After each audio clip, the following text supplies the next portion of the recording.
Her eyes were trained on the stretch of open highway in front of us. It's French. French fur traders named it after the Embarrass River. Rivière d'Embarras. Her tongue didn't stumble on the accent, which made me wonder if she knew the language. It wouldn't have surprised me. She was just about the most accomplished person I knew. Rivière d'Embarras? I tried to make my words sound like hers, but with less success. It sounded more like River da Bare Ass out of my untrained mouth. It translates to River of Obstacles, she told me. In French, embarrass means to hinder or to complicate. The river is narrow and shallow, which made it hard to navigate in their birch bark canoes. River of Obstacles, I quietly contemplated. The name of the township and its namesake river seemed all too appropriate. I had sought the northern outpost as a break from the high-stress policing of Minneapolis. But instead of finding refuge, I'd fallen in love with a complicated woman and had uncovered an embezzling scheme that traced back to the small town's distinguished mayor. Julia and I had successfully navigated our relationship despite the twists and turns we'd encountered, but not without capsizing our vessel a few times. When Julia didn't continue her history lesson, I returned to staring out the passenger window. When we'd left Minneapolis, the fall colors had been past their peak. But 200 miles due north, the season was just starting to hit its stride. Deep reds, rich oranges, and vibrant yellows painted the horizon along the interstate highway. I wasn't one of those people who went wild about fall, apple picking, flannel shirts, and pumpkin spice everything. But even I could admit how pretty the season could be, especially in northern Minnesota. It was the kind of road trip I'd rather be taking for recreational reasons, though.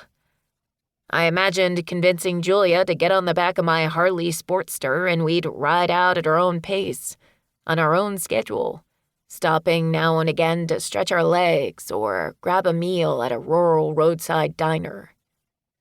Julia would look devastating in skinny jeans, or maybe even leather pants. And I'd make her wear a helmet, no matter how much she complained about it messing up her hair. We'd take that trip someday, I told myself. But for the moment, I shelved the imagery of Julia on a motorcycle to pay better attention to the real thing beside me. Has Embarrass ever dealt with a homicide before? I wondered aloud. Will they seek outside assistance? Julia's features became contemplative. I'm not sure. As city attorney, I didn't deal with those kinds of crimes. Minor infractions, only. Excessive parking tickets, vandalism, theft, she listed. Or I was defending the city or its employees when they got sued.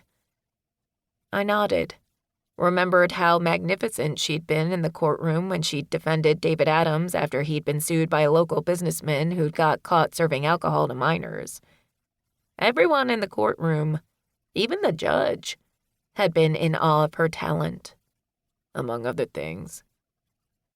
They still haven't found my replacement as city prosecutor, she remarked. It's hard to attract talent all the way up here. Unless you're a police officer with PTSD, I couldn't help observing.